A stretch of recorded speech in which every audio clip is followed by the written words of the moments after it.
Will AI improve our lives or exterminate the species? What would it take to abolish poverty? Are you eating enough fermented foods? These are some of the questions we've tackled recently on The Next Big Idea. I'm Rufus Griscom, and every week I sit down with the world's leading thinkers for in-depth conversations that will help you live, work, and play smarter. Follow The Next Big Idea wherever you get your podcasts. From LinkedIn News, I'm Jessi Hempel, host of the Hello Monday podcast. Start your week with the Hello Monday podcast. We'll navigate career pivots. We'll learn where happiness fits in. Listen to Hello Monday with me, Jessi Hempel, on the LinkedIn Podcast Network or wherever you get your podcasts. Hello, my friend, and welcome to another episode of Negotiate Anything. Thanks for spending time with us today. It's listeners like you in 181 different countries that have made Negotiate Anything the most popular negotiation and conflict resolution podcast in the world. I'm your host, Kwame Christian. I'm a business lawyer, mediator, professor, and the director of the American Negotiation Institute. Before we get started, I have two quick questions for you. Is negotiation a critical part of what you do? Do you need to resolve conflict and persuade at work? If you answered yes to both of those questions, visit our website to learn more about our negotiation workshops. We've traveled the country working with professionals just like you, and we'd love to have the opportunity to work with you too. Check out the link in the description to learn more. Paul, thanks for joining us today. Thank you. It's such a pleasure that we have this interview going after a few mishaps and stumbles. It's wonderful to be here. It is great to have you, my friend. Thank you for your patience. So how about you get us started by telling us a little bit about yourself and what you do? So my name is Paul Ross. I am on a passionate mission to show already successful entrepreneurs, business leaders, speakers, professional salespeople how to dramatically uplevel their results through leveraging the power of subconscious communication. I am a master hypnotist. Watch out, everyone. An author, sales trainer, speaker, and I am a fanatical lover of cats. I am an allurophile. Both of my fur babies are trying to break down the door to get in here. They like to be on this broadcast, but sometimes they accidentally disconnect or get in the way of the camera. And so they're locked out and trying to get in. That is fantastic. And you have a new book. Can you tell the listeners about that too? My book, and they can see, right? This is video as well as audio. Look how handsome I am here. This is my book, Subtle Words That Sell. And the subtitle is How to Get Your Prospects to Convince Themselves to Buy and Add Top Dollars to Your Bottom Line. Because I believe if your prospect, customer, client, whoever's on the other side of the negotiating table is not actively engaging their imagination on the subconscious level to convince themselves to buy, you're doing too much work and you're leaving a lot of money on the table. I am lazy and I don't like leaving money on the table. Now, these are very unconventional stuff that you cannot get from off the shelf. It's unlike anything you've seen before because I come from outside the field of sales. This is something you don't know, Kwame. And am I pronouncing your name correct? Absolutely. Yeah. I know. This comes from outside the field of sales because I'm going to spring this on you. It's not on my one sheet. My original career was a pickup and dating coach. I taught men how to pick up women and successfully date them. Now, if you want to think about a negotiation and a sale, there's no bigger negotiation and a sale than getting a date. If you think about it and getting the other person to be attracted to you, think about that. You have to do your prospecting, you have to do your qualification, you have to establish rapport, do your sales presentation, do your close, and then handle objections and see if you can get repeat business. So originally I came from that field and I saw the correlation very early on. And I took a deep dive into how to use neurolinguistic programming and some hypnotic techniques to build it into a sales process. And that's how I actually got started, from a completely different, wildly off the cuff way of looking at things. That's so fascinating. It really is an interesting approach. And the thing is, you can see the similarities, persuasion, all of those things, they're going to be similarities in different fields. And then if you can take different approaches from different fields, it gives you a wider variety of tools to use in the business world. Yeah, and to fill in a little bit of the blank, what happened is around 2006, I started getting emails from students attached with attachments of pictures of their wives and families. And they said, "Thank you. I've met the woman of my dreams," and blah, blah, blah, blah, blah. And I've started to use your stuff in sales, and I'm getting tremendous results. I'm getting 50, 100, 300% improvement in my sales. You should come up with a course on this. And so I went into my language lab. I consider myself to be like the mad scientist of sales and language. And I began to come up with courses, and each iteration, each repetition, I improved it and I improved it and I improved it until I came up with what I have today. Very interesting. And I think the tagline of your book is unique in and of itself. And you're talking about how you can get people to make the decision for themselves. Can you go a little bit deeper into I would love to. Yeah. So when I teach, I always want to get into the principles first, the concepts. I do have word for word things you can use, word for word mini scripts. I don't like long scripts, many things that you can say. But the basic principle, and this is a wildly different way of looking at selling. To me, selling is about creating states of consciousness. Can I unpack that before people screech on the brakes and say, "Okay, I'm turning. What is Paul's office rocker?" Let me tell you what I mean by that. So when your prospect comes to you or your team is there, what states of mind do you want them in? Do you want them to be bored? Do you want them to be resentful? Do you want them to be somewhat interested? Do you want them to be scattered, or do you want them focused, eager to listen, feeling like you're a leader they want to follow, wanting to see you win? And my crazy claim is through using the power of suggestion, you can create those states early on. But let me give you a metaphor what I mean about states of mind, states of consciousness. So I'm going to ask you a question. It's not a trick question. It's a real question. Let's say we want to conduct a current of electricity. We have a piece of gold foil and a piece of cardboard. Not a trick question. Which one's going to conduct the electricity? Gold foil.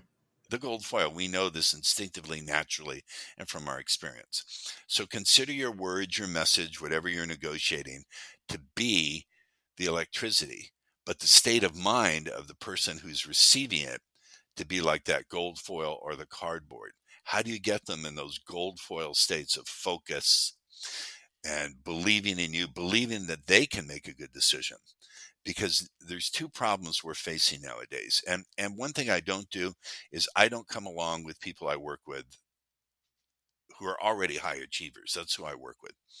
I don't say to them, throw out your sales process. If you're doing something that's already working, you're the only kind of person I want to work with anyway.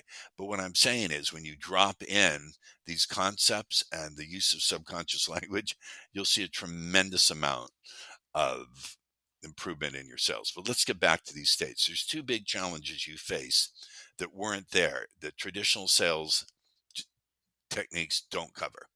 Number one, your prospects, clients, audience cannot focus the way they used to. I heard a statistic yesterday listening to the radio. On average, Americans check their cell phones every day. How many times do you think they check? Oh, man, like 200 times? 96 times a day. That's once every 10 minutes or something like that. Wow. So I remember when YouTube first started, the ads were 2 minutes long and you couldn't click off.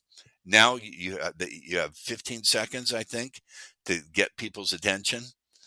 People are scattered. So even if they want to listen to you, they don't have the focus.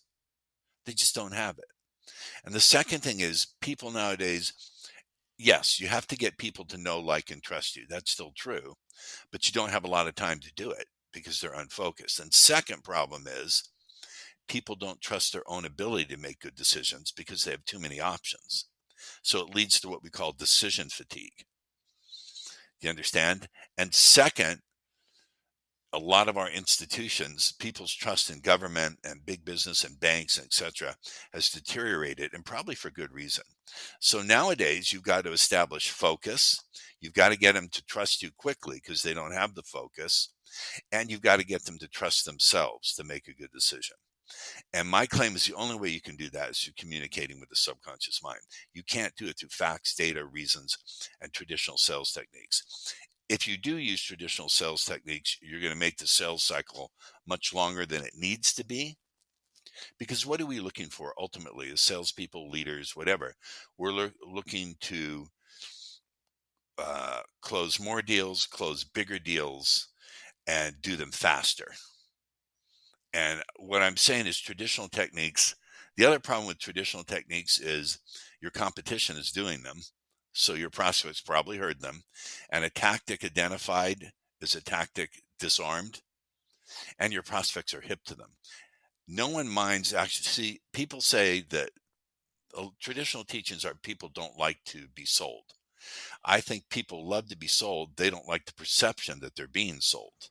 Do you understand? And so these are distinctions I make that I think will help people who choose to take me on do a lot better. Absolutely. And I also have other ideas that I think are unconventional. But let me get back to the main primary things I teach. You're never selling your product or service, Kwame. You're always selling decisions and good feelings about decisions. And nowadays, the two challenges to having people make decisions are focus and that they don't trust their ability to make a good decision. You have to suggest that to them. Okay, now let's go a bit deeper into that because I think the that art of suggestion, it's almost like Inception, like the movie, right? You want it to feel as though it's their idea, it's coming from them to a certain extent. So what does that look like practically speaking? Does your company invest in professional development training? If you believe that your team would benefit from a negotiation workshop, all you need to do is go to our website, fill out the workshop request form, and then we'll set up a time to chat. These workshops are completely customizable and we've done them all around the country. Negotiation and conflict resolution skills are beneficial across all professions, but they're especially useful in procurement, purchasing, sales, sourcing, and contract management. Our calendar is filling up quickly and we even have some workshops scheduled for next year. If you think you might want one, I'd suggest reaching out soon so you don't miss out.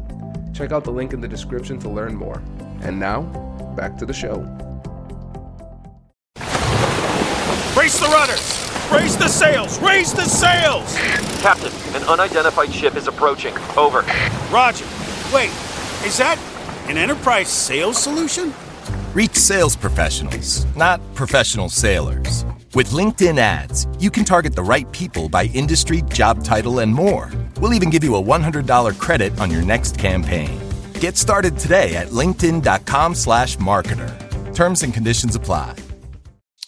Well, practically speaking,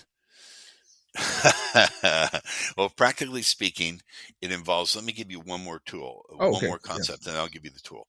Whatever you can get a person to imagine for themselves will be perceived by themselves as being their own thought, and therefore they won't resist it. So a lot of this has to do with being vague.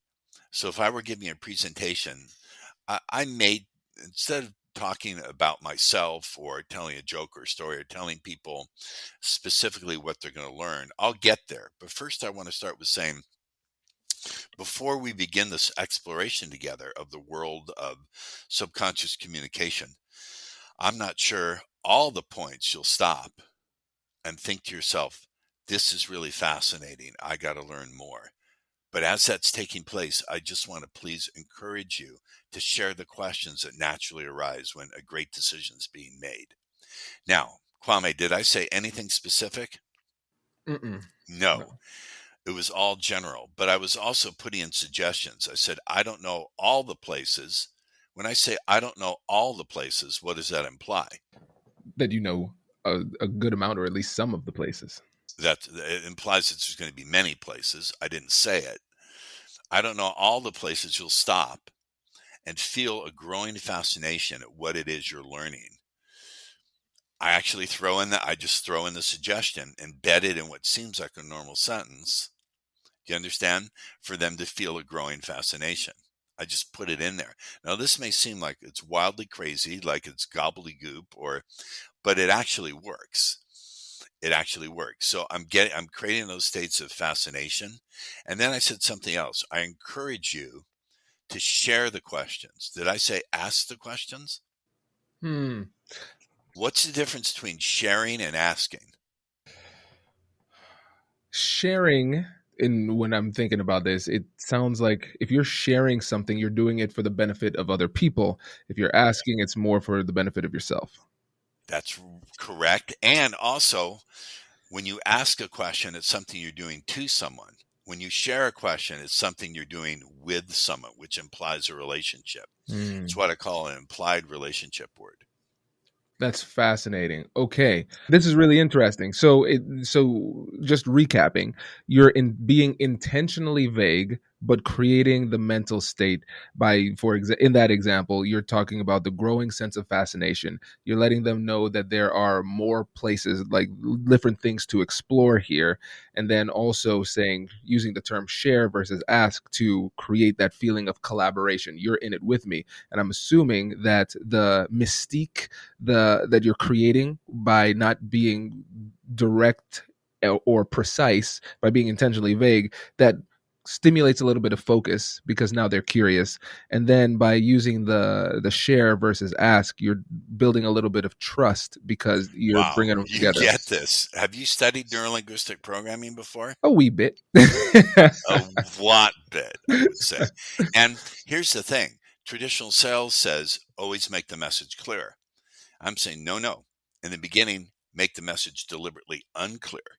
Now, no one teaches this. I would be willing to bet you probably had lots of guests. No one has said, nope, there's times in the sale where you have to be deliberately unclear. If you're unclear, and there's a difference between unclear and confusing, although sometimes it could be useful to confuse your prospect as well. Artfully being vague and knowing when to be artfully confusing. If you're confusing at the right time, you can actually erase an objection. Okay, all right, Paul, you're gonna have to break that one down. That's fascinating. Okay, so we have an idea in hypnosis called a pattern interrupt. People are meaning-making machines. People think, act, respond, react in predictable patterns. When you break those patterns of expectation, the people become temporarily suggestible. For example, just say to me, I need more time to think it over. We've heard this one a million times. Just Yeah, say it. I need more time to think it over. Kwame, I understand. May I ask you a question? Have you ever taken a long time to think something over and it still turned out to be a bad decision? Yes. So I just got you to say yes, and I interrupted I just erased the objection. Then I'd follow it up with, maybe it's not about time, but about the clarity you need to recognize you can feel good moving forward today. So now I've just reframed the whole thing about clarity, and I dropped in a suggestion you can move forward today.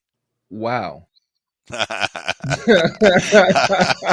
Now, that's funny. You're laughing, but here's the thing. When you do things my way, it not only is far more effective, but it's fun and funny.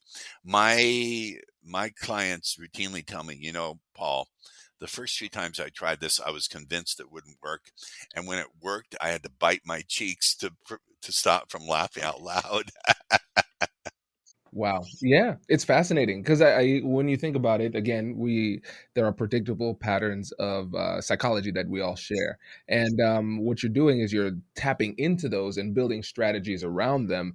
But the thing that's really important for everybody to know is that you're not doing it in a manipulative way. You're doing it because, like Shane, our head of sales here, he always says, selling is helping. Right. And if you believe in what you're doing, you're helping them down the road. Well, yes, that's true. Selling is also about leadership. And if you can't suggest, you can't lead.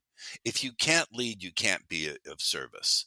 And if you can't suggest, you can't lead fully because you're not engaging the unconscious mind of your prospect or subconscious. I use them interchangeably. That's where decisions are really fundamentally made. Makes sense. That makes a lot of sense. So what is it, if I can, addressing your audience, what is it costing you by not using the power of suggestion? What is it costing you by not going to the real decision-making part of your prospect's brain in a precise, deliberate, concise way. Hmm. I mean, we're leaving a lot on the table. I think that's what we're finding. And you're not having fun. And I don't know if fun is a value that you have. I think fun and joy in doing what you do makes you do it better and makes you do more of it. Yeah. It leads you to doing that. Absolutely. Yeah. No, it makes sense. And I know you've had the opportunity to work with some people in sales who are very experienced, and That's what I do. sometimes the experience can almost backfire, because if you take somebody who has been doing something for a long time but doing it wrong for the long time, now you have a bad habit that's harder to break. And so when you think about the people that you've worked with who have been doing sales for a long time, what are some of the things that they do that are wrong that your methodology helps to address? I don't think it's wrong. I think it's incomplete. I don't work with people who do things wrong. I mean no disrespect to people who. Let me put it this way. I don't think it's necessarily wrong. I think it's incomplete what a lot of people are doing, and it needs to be updated and upgraded. Mm, Does that make sense? So absolutely. I don't think they're necessarily doing something wrong. A lot of the people I work with, they want the next best thing. They're doing really well. Either they found that sweet spot, but they know they could go a lot further, or they're crushing it, but they want the next best thing that's going to make their best day seem like an okay day. Do you understand? And frankly, a lot of them, not all of them, but a lot of them want to crush their competitors. They want to hear the bones of their competitors crushing and the weeping of their women and children. Right. When you think about some of the things that you've taught people that were surprising to the people that you've worked with, what do you think about? What do you think are some of the most counterintuitive elements of your methodology? The idea that you should be unclear from time to time, the idea that you can interrupt patterns, the idea that the way in which you show up affects the sale 50%, but that doesn't mean you should show up enthusiastic and positive. The traditional teachings that you should be enthusiastic and positive can actually get in the way of of making the sale. Okay, tell us more about that one. Sure. So I've seen so much. I don't want to swear on your show. So much bull blip. How's that? that Can I say works. bull blip? That works. All right. I've seen so much bull blip, Kwame, about you need to get yourself into a peak state and a peak positive state. Well, what if your prospect or the person on the other side of the negotiating table, your team, isn't necessarily in a peak state? It's all well and good to start a meeting with your team singing a song. I don't think that's well and good, because to me, I think that's dumb. I would just go, oh, yeah, sure. I'll sing the song and get up and dance. Those states don't last. They're energy burning. They're not energy efficient. And if you're too enthusiastic, you're not starting where the person on the other side of the table is starting. So you can't move people from where they're not. You can only move them from where they are. That doesn't mean you should only be, it serves you best, not, I don't believe in shoulds.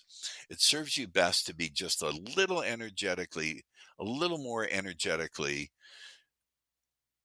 enthusiastic, a little bit more energetic state than the person who you're going to be leading, because otherwise you're creating a huge gap.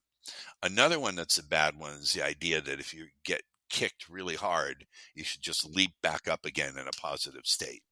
And I say, no, go to neutral first. If you're really down, don't try to jam the gears forward and step on the gas. You want to take a minute to recenter and get into a neutral state where you're not negative, you're not positive, you're just neutral. You're accepting what's going on. You breathe into your body. I have several techniques to do this. You energetically realign, and then you move forward. It's too big of a gap to have a really rotten day and then leap into being positive. I'm just going to say, for some people it works. For a lot of people, it just is too big of a stretch. It's interesting. Yeah. And so with that latter point, we're just talking not just in the sales process. We're talking about just in life in general. A lot of times we think about it black and white, but it might not be realistic if you're feeling down to try to get all the way up. No, look, let me be transparent. The last 5 days, I've had to get up an hour early and do my meditation and affirmation and spiritual practice an hour earlier than normal because I have a dear friend and mentor who's in critical condition on a ventilator with COVID. Now, don't think that that's not affecting me. It's affecting me deeply. So I know in order to get into a neutral state, I need to do that. And then I can begin as I work to generate a more fluid flowing state. But I'm also having a lot of compassionate witnesses and empathic witnesses to what I'm going through. I have a support team and other people and friends and family who are helping me deal with it because it's very difficult when a person you deeply love is in a place and you can't help them. There's no input you can do. There's nothing you can do, and you don't know what's going to happen. And this is often part of life. You cannot separate sales from the rest of your life. Life happens, and if you don't know how to handle life in general, I don't claim to be able to handle life. I just have some tools and techniques that have helped me through some horrible times. Yeah, no, that makes a lot of sense. And before you go, I want to go back. I don't want to go. I don't want to go. I want to make sure we fit this into the time schedule. Of course, I want to keep talking, but I know we will, and I think there are people who are coming up on their commute, pulling into the parking lot. And I get it. And so for the listeners, when you think about the tools that they can use to build trust rapidly, I want to end with a bang here, Paul. So when you think about the tools that you can use to build trust rapidly in a world where it is difficult to get people's attention, what would you say is the single most powerful tool that they can use in that situation? Yeah, I use what I suggest and imply a relationship with a couple of words. So instead of saying, before I present this marketing plan to you, I would say, before we explore our marketing plan together. So we implies a relationship, explore implies a shared activity, a shared valuable activity. And for every exploration, there must be a leader, and therefore there must be a follower. That's right. I'm implying it. We explore together are all words that imply a deep relationship of trust. So right away in the unconscious mind says, oh, we have a bond of trust. Okay, I get it. That quickly. That's good. That is really good. Paul, thank you so much for joining us. And again, let the listeners know about the book and how they can get in touch with you.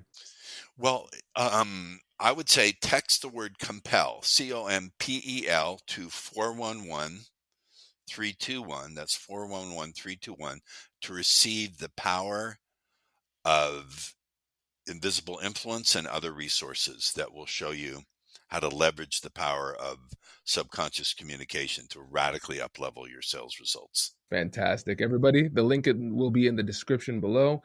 Paul, thanks again for joining us. Really appreciate it. Thank you. This is fun. I want to come on again, sir.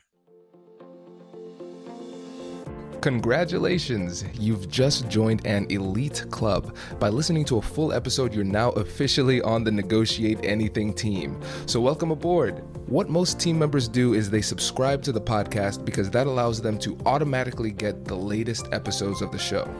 The best things in life lie on the other side of difficult conversations. Keep learning, keep practicing, and keep getting better. Your relationships will improve, your career will soar, and you'll have the confidence you need to get the most out of these crucial conversations. Again, thank you for joining the team. We're excited to have you, and I will see you in the next episode. I'll catch you later.